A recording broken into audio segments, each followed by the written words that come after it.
안녕하세요. 닥터유 유태우입니다. 오늘은 비행기 공포증 완치 훈련에 대해서 말씀드리겠습니다. 과거하고는 달리 비행기들 많이 타시죠. 그런데 이 의외의 상황들이 발생합니다. 이 비행기가 두려워지기 시작하는 거거든요. 처음에는 그냥 불안 정도예요. 불안이라고 하면은 뭐 가슴이 두근거린다든지 온몸이 긴장이 된다든지 아니면은 뭐 메스껍다든지, 또 심한 사람은, 조금 더 심한 사람은 토하기도 하죠.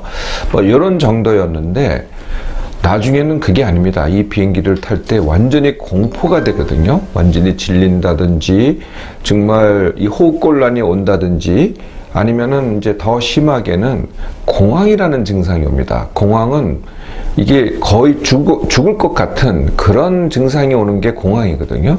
이런 걸 겪고 나면은 그 다음에는 뭐 이 비행기가요 완전히 끔찍해지죠. 이거를 이제 안 탈 수가 없는 상황들은 나름대로 극복하려고 합니다. 그 극복이 뭐냐면은 이제 비행기를 탈 때부터 준비를 하는 거죠.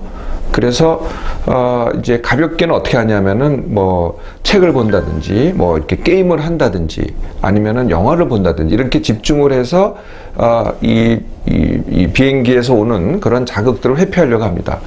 근데 더 이제 심각해지면은 어떻게 하냐면은 아예 자려고 해요. 왜냐면은 이 주위의 상황들, 비행기 속에서의 그 상황들이 나한테 공포를 일으킬 것 같은 두려움이 오기 때문에 약을 먹고 잔다든지, 수면제를 먹고 잔다든지, 아니면은 술을 마시고 잔다든지 이렇게 되죠. 이렇게 되면은 이제 점점 심각하게 되는 겁니다. 그러다가 이렇게 또 버티다가는 어떻게 되냐면 아예 비행기 자체를 안 타려고 그래요. 네, 이렇게 회피하게 되는 거거든요. 예, 그러다 보면은 정말 삶에 지장이 많습니다. 만약에 내가 일을 하는 사람이면은 뭐 출장을 가야 되고, 외국의 바이어를 만나야 되고, 비행기 타야 되잖아요. 못하면은 굉장히 내가 일을 하는데 심각하게 되는 거죠. 또, 나이 드신 분들이 이제 즐기는 방법 중에 하나가 여행인데, 이걸 못 하시게 되는 거예요. 사실 국내에서도 제주도만 해도 비행기 타고 가야 되잖아요. 아니면 부산 뭐, 이 정도만 해도 비행기를 타야 되는데, 굉장히 삶의 제약을 받게 되는 거죠. 그래서 많은 분들은요, 잘못하다가는 이것 때문에 우울증에 빠지시기도 하세요. 비행기 자체를 못하니까 삶의 제약이 되고, 그러다 보니까 우울증이 되는 거죠. 굉장히 심각한 그런 병이 되기도 합니다. 이러한 비행기 공포증은요, 이렇게 계기가 있어요. 그냥 뭐 어느 날 갑자기 생기는 게 아니라 특별한 계기가 있고 나서 생기거든요. 그 계기 중에 하나는 이제 실제 비행기 사고죠. 네, 요즘도 이제 최근에 들어와서 무슨 비행기가 떨어졌다, 또는 자살 비행으로 추락했다, 뭐 전원 사망했다, 이런 이제 소식들을 우리가 듣게 되잖아요. 이런 것들이 계기가 됩니다. 그런데 더 흔한 계기는 이런 게 있어요. 내가 이렇게 이제 비행기를 타다 보면은 이제 이제 터뷸런스를 만나게 되죠. 갑자기 그냥 비행기가 막 떨립니다. 그러거나 무슨 또 에어 포켓이라 그러나요? 저도 정확한 용어는 잘 모르겠지만은 갑자기 비행기가 급강하는 경우가 있어요. 그러거나 착륙을 시도하다가 뭐가 좀 여의치 않으면은 급상승을 하는 경우가 있거든요. 이런 비행기 자체의 변화 때문에 그런 걸 경험하고 나서 이런 공포증에 걸리게 되는 경우, 이런 계기도 있고요. 또 별로 이런 것도 아니고 뭐 약간의 뭐 진동 뭐 이런 건데 갑자기 내가 공포를 경험을 해요. 비행기 속에서. 아니면 불안을 경험을 해요. 이런 것도 계기가 되죠. 이런 계기가 한번 있고 나서는 이제 그 다음서부터는 공포증이 반복되는 거거든요. 이러한 계기가 있기도 하고, 그 다음에 몇 가지 다른 그 비행기 공포증이 생기는 기여 요인들이 있습니다. 그것은 이제 비행기 자체 요인이 있고 나의 내적 요인이 있죠. 비행기 자체 요인이라고 한다면은 비행기가 이 폐쇄된 공간입니다. 이게 사실 폐쇄된 공간이기 때문에 답답하거든요. 네, 사실 뭐 이렇게 밖을 내다본다는 것도 이렇게 만만치가 않고, 이렇게 신선한 공기를 마신다는 것도 만만치가 않죠. 이런 폐쇄 공간이다. 또 하나는 이게 고소라는 겁니다. 그러니까 내가 높은 데 올라가는 걸 이미 싫어하는 사람들, 거기에 불안 느끼는 사람들도 느끼는 사람들이라면은 그것도 기여를 하게 되겠죠. 그리고 비행기 내의 그 환경이 우리가 편안한 환경은 아니에요. 두 가지인데요. 하나는 기압이 낮아요. 기압이 낮다는 것은 우리의 호흡에 영향을 미치거든요. 이것도 이제 기여를 하게 되고, 또 한 가지는 건조합니다. 기내가 건조한 거거든요. 이것도 영향을 미칩니다. 그리고 많이 관계되는 외적 요인이 또 하나가 있는데요. 그게 뭐냐면은 다른 사람들이 다 나를 보고 있다는 거거든요. 내가 혼자만의 공간이 될 수가 없어요, 비행기 내에서는. 근데 혹시 내가 공포증 때문에 굉장히 저기 나약한 모습을 갖다가 이게 보이게 되잖아요. 그렇게 느낄 수도 있어요. 내가 아픈 모습을 갖다 남한테 보인다.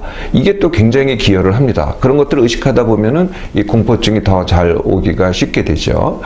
이런 것들을 외적 요인이라고 한다면은 내적 요인이 있어요. 나 자신의 요인이거든요. 그게 뭐냐면 내가 이미 소진된 상태, 내가 일을 많이 했다든지 스트레스를 많이 받았다든지 그래서 이미 힘들다.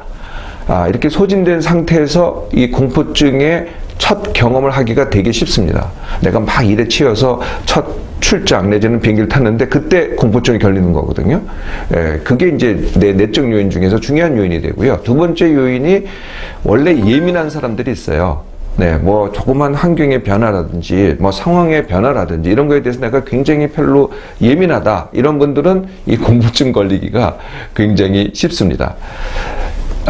자, 이제 이러한 요인들을 알았고 상황을 아셨으니 완치 훈련을 해보실 수 있겠죠. 사실은 일단 시작만 하면은 그렇게 어려운 게 아닙니다. 일단 기여 요인부터 해결을 해야 되겠죠. 그러니까 내가 이미 지친 상태고 소모된 상태라면은 회복 훈련을 하셔야 됩니다. 그리고 내가 예민하다면은 둔감 훈련을 하셔야 되겠죠. 회복 훈련은 세 가지로 구성이 됩니다. 그러니까 비행기를 타기 전에 숙면을 한다. 두 번째, 식사를 일정하게 한다. 세 번째, 하루를 너무 다 내 몸의 기력을 다 쓰지 말고 10%를 남긴다. 이게 회복 훈련입니다. 두 번째가 둔감 훈련이죠. 원래 예민했던 사람들은 한 2주 정도에 걸쳐서, 아까 회복 훈련도 2주 정도면 됩니다. 둔감 훈련도 한 2주 정도면 되거든요. 둔감 훈련은 나를 예민하게 하는 상황에서 내가 일부러 반대로 하는 겁니다. 예를 들면 이런 것들이죠. 일부러 져주기, 일부러 늦게 가서 무안함 당하기, 일부러 할 일이 100이면 일부러 80만 하기, 일부러 욕먹을 짓 해서 욕먹어 보기, 이런 것들이죠. 또는 일부러 할 말 다 해보기, 일부러 지저분하게 살아보기, 이런 것들입니다. 그래서 내가 나를 둔감하게 하는 훈련이죠. 제가 말씀 둔감 훈련은 이게 맞다는 훈련이 아니고요. 내 몸을 둔감하게 해서 일정 기간 2주 정도 훈련하면은 그런 상황에 대해서 내가 민감해지지 않거든요. 이게 이제 가장 기본적인 훈련입니다. 그래서 회복 훈련 먼저 하고 둔감 훈련, 이거 둘은 같이 할 수가 있죠. 자, 그러면 이제 준비가 된 겁니다. 그러면은 이제 진짜 완치 훈련 하려면은 첫 번째 해야 될 게 받아들이기입니다. 내가 공포증이 있다는 사실을 받아들이는 거죠. 어떤 분들은 이거 내가 너무 나약해, 이걸 인정하지 않는 분도 있어요. 근데 실제로는 또 실제로 이제 회피를 하고 그 다음에 또 술과 약을 먹고 이렇게 가거든요. 그러면 이제 이게 받아들이기가 아니죠. 내가 다른 거는 강해도 이거는 약하다 라고 받아들이면서 이게 시작이 되는 겁니다. 그래서 일단 받아들이면은 그 다음서부터는 여지껏 내가 했던 방법은 회피하기죠. 그 회피하기는 뭐냐면은 술, 담배로 잊기, 이것도 회피하기고요. 또는 뭐 게임을 하겠다, 이것도 회피하기고, 안 타겠다, 이건 더더욱 회피하기죠. 회피하기가 아니고 이제부터 맞서기를 하는 겁니다. 의지가 굉장히 강한 사람들은 한 번의 결심으로 다시 이 공포증을 극복하는 사람도 굉장히 드물게 있기는 해요. 그런데 대부분은 그게 아니더라고요. 이 공포증을 겪었을 때 받았던 고통이 너무 크기 때문에 그 기억만으로도 계속 회피하기를 하세요. 그래서 대부분 그렇게 못하시고 이 맞서기를 하는데 어떻게 맞서냐면은 점진적으로 맞서는 거죠. 점진적으로. 그래서 이제 쉽게 점진적으로 맞서는 방법이 이 비행기랑 비슷한 걸 타보는 겁니다. 그래서 이제 제일 쉬운 것들이 이런 게 있습니다. 케이블카. 아니면은 이렇게 흔들리는 거죠. 아니면은 고소로, 그러니까 높은 건물로 올라가는 전망 엘리베이터. 아니면은 이제 협소 같은 거를 갖다가 더 느끼시는 분들은 그냥 장시간 엘리베이터 타기 이런 걸로 시작을 합니다. 또 이런 것도 있어요. 놀이기구 중에서 이렇게 이제 뭐 천둥열차라 그러나요? 급하게 올라갔다가 급히 떨어지는 것들 이런 게 굉장히 그 비행기랑 비슷하거든요. 그런 거를 일부러 타보는 겁니다. 네. 자꾸 이제 실제로 그런 환경을 겪어보는 거거든요. 예, 그러면 이게 생각하고 달라져요. 실제로 느껴보면은 거기서 오는 증상들이거든요. 제가 이제 많은 이러한 비행기 공포증 환자들의 완치 훈련을 시키면서 이게 여쭤봐요. 정말 죽음이 두렵냐고. 그런데 정작 여쭤보면은 죽음은 두렵지 않다 그래요. 그럼 뭐가 문제냐? 그 뭐가 문제냐 물어보면 그 뭐가가 뭐냐면은 내가 그 과거에 비행기 탔을 때 내가 느꼈던 그 고통입니다. 공포의 고통이 그게 굉장히 심한 거거든요. 그때 느꼈던 그 고통을 지금 기억하는 것이 진짜 고통입니다. 그래서 문제는 사실은 앞으로 일어날 일은 실제로는 사실 죽음이라는 것은 아니에요. 여러분들 다 아시죠?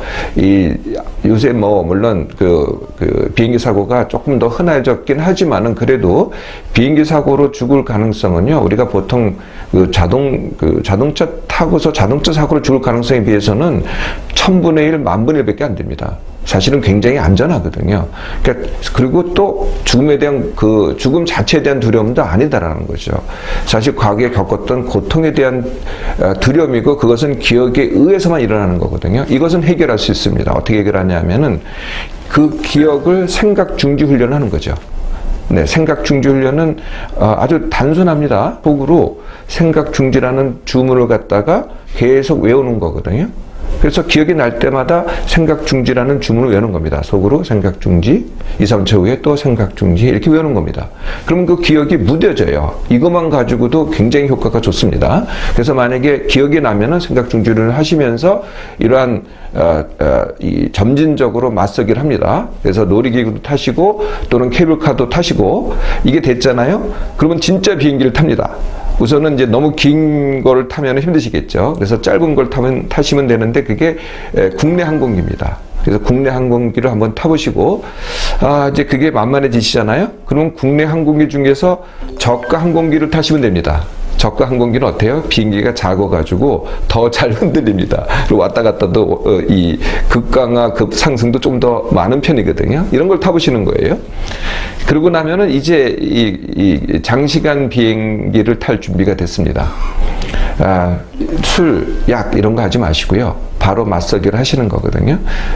처음에는 이제 조금은 이제 1시간짜리 비행기였다면은 그다음에 2-3시간짜리 비행기를 타시면 됩니다. 만약에 국내였다면은 이제 뭐 중국을 간다든지 일본을 간다든지 아니면 대만을 간다든지 이렇게 해 보시고요. 그다음에 3-4시간짜리 홍콩, 뭐 필리핀, 더 커지면은 6시간짜리 뭐 태국 이렇게 되겠죠. 이제 그게 다 되시면은 그다음에 이제 대륙간을 타시면 됩니다. 유럽이라든지 아니면은 미국이라든지 이렇게 훈련하시는 거거든요. 요것을 이렇게 혼자 하셔도 되고요.